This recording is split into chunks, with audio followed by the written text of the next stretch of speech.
یہ لاہور ہے کہ ایک نئے ایپیسوڈ کے ساتھ نور نغمی حاضر خدمت ہے۔ ناظرین، آج کا یہ شو تھوڑا مختلف ہونے جا رہا ہے، کیونکہ یہ لاہور ریڈیو کے بارے میں نہیں بلکہ لاہور کی فلم انڈسٹری کے بارے میں ہے۔ اور آپ میں سے کچھ لوگ یہ جانتے ہوں گے کہ کچھ عرصے کے لیے میرا تعلق بھی لاہور کی فلم انڈسٹری سے رہا ہے، یعنی 1978 سے لے کے 1987 تک میں اس انڈسٹری سے وابستہ تھا۔ شباب کرانوی ایک بہت بڑا نام تھا اپنے زمانے میں، اور ان کے دو بیٹے ظفر شباب اور نظر شباب۔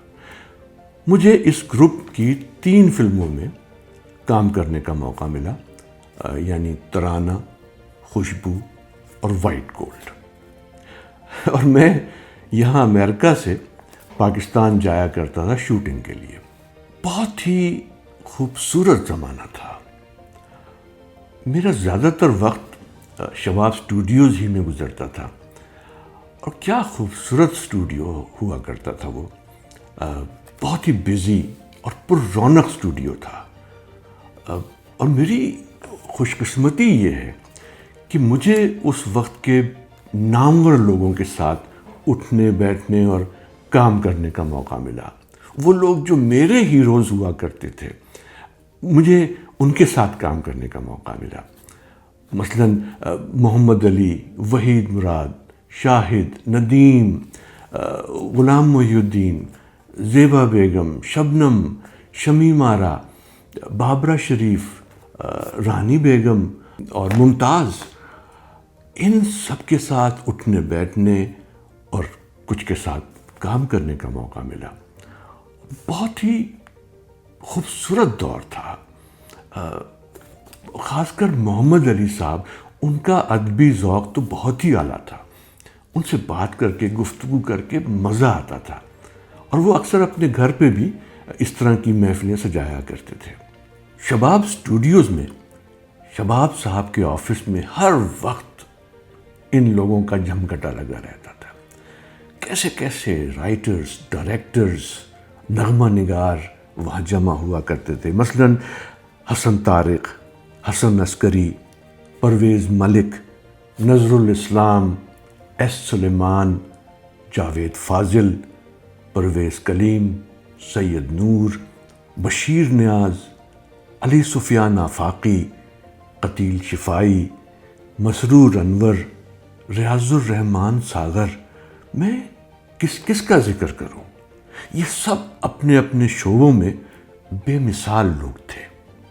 مگر پھر اچانک نہ جانے کیا ہوا، کس کی نظر لگ گئی لاہور کی فلم انڈسٹری کو، سب کچھ اجڑ گیا۔ خیر، میں اس موضوع پہ آج بات نہیں کر رہا ہوں۔ آج میں بات کر رہا ہوں لاہور بلکہ پاکستان فلم انڈسٹری کی ایک بہت بڑی اداکارہ، ویری ٹیلنٹڈ، بہت خوبصورت ریما خان کے بارے میں۔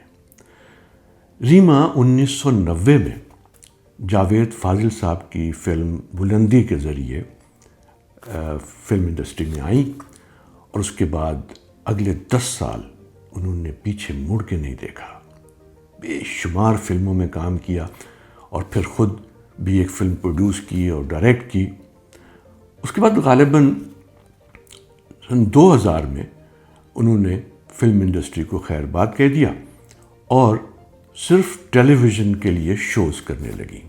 پھر اچانک پتہ چلا کہ ان کی شادی ہمارے دوست ڈاکٹر طارق شہاب سے ہو گئی، اور ریما اب یہیں ورجینیا میں آ کے بسیں گی۔ بہت خوشی ہوئی۔ میں اور میرے والد ابوالحسن نغمی یہاں واشنگٹن ایریا میں ایک ادبی تنظیم، سوسائٹی آف اردو لٹریچر کے نام سے، جسے سول بھی کہا جاتا ہے، ہر مہینے ایک اجلاس کیا کرتے تھے، جس میں اس علاقے کے پڑھے لکھے لوگ جمع ہوتے تھے اور اپنے مضامین پڑھتے تھے، اور اکثر ہندوستان اور پاکستان کے بڑے بڑے رائٹرز اور شاعر وہ جب بھی اس ایریا میں آتے تھے تو ہمارے اجلاس میں ضرور شرکت کرتے تھے۔ ایک دن ریما کا فون آیا کہ نور صاحب میں آپ کے اجلاس میں آنا چاہتی ہوں اور اپنا ایک مضمون بھی پڑھنا چاہتی ہوں۔ مجھے بہت ہی خوشگوار حیرت ہوئی کہ ارے اچھا، ریما اردو ادب کے بارے میں اپنا مضمون پڑھنا چاہتی ہیں۔ بہرحال ریما آئیں، انہوں نے مضمون پڑھا اور ناظرین کو ورطۂ حیرت میں ڈال دیا۔ واقعی بہت ہی خوبصورت مضمون پڑھا۔ اس کے بعد وہ ہر مہینے یا جب بھی وہ یہاں ہوتی تھیں ہمارے اجلاس میں شرکت کرتی تھیں، اور میرے والد سے وہ گھنٹوں اردو ادب پہ گفتگو کرتی تھیں اور ان سے اصلاح بھی لیتی تھیں۔ 2017 میں جب میں نے فلم اینجلز ود ان بنائی تو ریما نے اس میں ایک کیمیو رول بھی ادا کیا، اور ہالی ووڈ کا جو پریمیئر تھا اس میں بھی یہ شامل ہوئیں، کیونکہ یہ فلم آسکرز کی دوڑ میں بھی شامل تھی 2018 میں۔ اور ایک مزے کی بات آپ کو بتاؤں، ہمیں اس فلم کے لیے ایک سین چاہیے تھا جو ہارٹ سرجری کا تھا، تو ڈاکٹر طارق شہاب نے جارج واشنگٹن یونیورسٹی میں اصلی سرجری کا سین فلم بنانے میں ہماری بہت مدد کی۔ ریما بہت باادب اور لوگوں کو عزت دینے والی لڑکی ہے، اسی لیے یہاں واشنگٹن کی پاکستانی کمیونٹی میں بے حد ہر دل عزیز شخصیت بن گئی ہیں۔ اپنا کا فنکشن ہو یا کوئی بھی چیریٹی ایونٹ، ریما اور ڈاکٹر طارق بڑھ چڑھ کر اس میں حصہ لیتے ہیں۔ پچھلے دنوں ریما اور ڈاکٹر طارق نے اپنی شادی کی 13ویں سالگرہ بہت دھوم دھام سے منائی۔ سائمہ اور میں، ہم دونوں مدعو تھے، اور کمیونٹی کے بے شمار لوگ، اس کے علاوہ یہاں کی پولیٹیکل لوگ، سیاسی لوگ، اور پاکستان کے امبیسڈر رضوان سعید شیخ بھی شامل ہوئے۔ بہت ہی خوبصورت اور پروقار تقریب تھی۔ ڈاکٹر طارق اور ریما نے پچھلے 13 سال کے بارے میں گفتگو کی، اور پھر ریما نے چند اشعار بھی سنائے، اور بہت ہی خوبصورت شام تھی۔ It has been 13 years since we got married. Many of you were there and attended our wedding. It just seems like yesterday. She is very much a loving wife and a devoted mom. She never let us feel otherwise. She is very good with my family. She won my mother's heart in the very first year. میاں بیوی اپنے درمیان کبھی کسی کی بات کو نہ آنے دیں، سب کی سنتے رہو، پیار کرتے رہو اور کچھ نہ کھو، چاہے بولے نہ بول، لب کو کھولے نہ بول، دل الگ بات ہے، اپنے لہجے میں بھی پیار کھولے نہ بول، اپنا جو فرض ہے اس طرح کو ادا جیسے کہ قرض ہے، کوئی جو کچھ کہے اس کی سنتے رہو، خیال کرتے رہو، شاید کچھ نہ کہو، بے خیالی میں لب اگر کھل گئے، زبان پر کبھی کوئی سچ آ گیا، یوں سمجھ لو کہ پھر سلسلے جدید کے درمیان جو بھی تھا، خواب دیکھے تھے جو، سب بکھر جائیں گے۔ ایسا کرنا نہیں، سب کی سننا مگر تم بکھرنا نہیں۔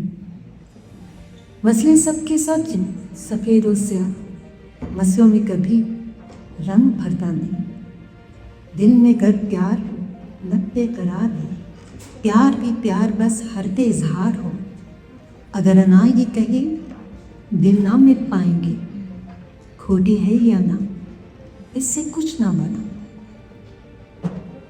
دل کی باتیں سنو، پیار کرتے رہو اور کچھ نہ کرو، راستہ ایک ہے، مدعا ایک ہے، ہمارا بھی کیا، ساری دنیا کا سلسلہ ایک ہے، ایک ہے یہ سفر، اپنی اپنی جگہ ہر کوئی ایک ہے، بس خدا کی طرح سب کی سنتے رہو، پیار کرتے رہو، اور کچھ نہیں۔ It is wonderful to be part of this gathering and be part of the happiness that this illustrious couple is celebrating. اور شاید ریما کی یہی خوشی کچھ لوگوں کو برداشت نہیں ہو سکی۔ ناظرین، آج کل جو پاکستان میں یہ سوشل میڈیا اور پوڈ کاسٹ کا طوفان مچا ہوا ہے، یہ عجیب طوفان بدتمیزی پھیلی ہوئی ہے۔ کچھ سمجھ میں نہیں آ رہا کیا بول رہے ہیں، کیسے بول رہے ہیں، کس کے بارے میں بول رہے ہیں۔ لوگ پھنس جاتے ہیں، بیچارے فنکار لوگ اس میں آتے ہیں۔ اب میں دیکھتا ہوں فردوس جمال صاحب اس چکر میں بے تحاشا بری طرح پھنس چکے ہیں۔ جو بات نکل گئی آپ کے منہ سے وہ نکل گئی، وہ کہیں نہیں جاتی۔ اب نشتر جو ہے نا، یہ زبان ہے، زبان سے نکلا ہوا جو تیر ہے وہ نشتر سے زیادہ تیز ہوتا ہے۔ اینی وے، دوسری طرف میں دیکھ رہا ہوں کہ ہندوستان میں راج کپور صاحب کی 100ویں سالگرہ منائی جا رہی ہے، کس دھوم دھام سے منائی جا رہی ہے، لوگ کتنی عزت دے رہے ہیں، پورا خاندان جمع ہے، یہاں تک کہ پرائم منسٹر مودی بھی وہاں پہنچے اور پورے خاندان کے ساتھ انہوں نے بیٹھ کے بات چیت کی۔ اور ہم لوگ اپنے فنکاروں کے ساتھ کیا کر رہے ہیں؟ اچھا، چلتے چلتے یہ لاہور ہے سے ایک اقتباس آپ کو سناتا ہوں۔ اس کا عنوان ہے عذر گناہ بدتر از گناہ۔ ایک ڈیوٹی آفیسر کو بند کمرے میں بلا کر لیکچر پلایا گیا اور ان صاحب کو ہدایت کی گئی کہ ہمہ شمہ کو ڈیوٹی روم میں بے مقصد بیٹھنے کی اجازت نہ دی جائے، خاص طور پر سازندوں کو ڈیوٹی روم میں نہ بیٹھنے دیا جائے، کیونکہ وہاں ان کا کوئی کام نہیں۔ اس شام کو ڈیوٹی روم میں ایک سانولے رنگ کا آدمی آ کر بیٹھ گیا۔ ڈیوٹی آفیسر نے اس آدمی کو سازندہ سمجھ کر بڑے تحکم سے کہا، اوئے تم یہاں کیا کس خوشی میں آ کے بیٹھ گئے ہو؟ ہیں، چلو اٹھو، چلتے پھرتے نظر آؤ۔ وہ آدمی بھی کتنا سعادت مند تھا، کرسی چھوڑ کر اٹھ کھڑا ہوا، اور دیکھنے والوں نے دیکھا کہ وہ ڈیوٹی روم سے نکلا اور نکل کر اپنی کار میں بیٹھا۔ اس نے کار سٹارٹ کی اور چشم زدن میں گیٹ سے باہر نکل گیا۔ چھپے ہوئے پروگرام کے مطابق چند منٹ بعد پاکستان ٹائمز کے عملہ ادارت کے معزز رکن حمید شیخ صاحب کو حالات حاضرہ پر تبصرہ کرنا تھا۔ ڈیوٹی افسر نے جب وقت کو تنگ ہوتے دیکھا تو تشویش کا اظہار کرتے ہوئے پوچھ گچھ شروع کر دی۔ کسی نے ڈیوٹی افسر کو بتایا کہ وہ تو ابھی ڈیوٹی روم میں آپ کے پاس ہی بیٹھے تھے اور ابھی اپنی کار میں بیٹھ کے چلے گئے۔ اب تو ڈیوٹی افسر پر انکشاف ہوا کہ جس شخص سے انہوں نے بڑے تحکم سے کہا تھا کہ اٹھو، چلتے پھرتے نظر آؤ، وہی تو مسٹر حمید شیخ تھے۔ بس ہاتھوں کے طوطے اڑ گئے، چھپے ہوئے پروگرام کی جگہ پر ساز بجائے گئے، سارنگی اور بانسری پہ نغمے نشر کیے گئے۔ دوسرے دن ڈیوٹی افسر کو جی بھر کے شامت آئی ان کی۔ ان سے کہا کہ فوراً پاکستان ٹائمز کے دفتر جاؤ اور حمید شیخ صاحب سے دست بدستہ معافی مانگو۔ چنانچہ وہ صاحب حمید شیخ صاحب کے پاس معافی مانگنے پہنچے۔ حمید شیخ صاحب سے دست بدستہ معافی طلب کی تو انہوں نے پوچھا، یار تو مینو اے تے دس کہ گل کی سی؟ کہ یار تو مجھے یہ تو بتا کہ بات کیا تھی. او جی معاف کرنا جی, میں تانوں مراسی سمجھیا سی. معاف کرنا, میں آپ کو مراسی سمجھا تھا. حمید شیخ نے دونوں ہاتھ جوڑ کر ڈیوٹی افسر سے کہا, ہن تو مینوں معاف کر چھڈ تے اتھوں نکل جا, کہ اب تو مجھے معاف کر دے اور یہاں سے نکل جا. اگلے ہفتے تک نور نغمی کو اجازت دیجیے. خدا حافظ.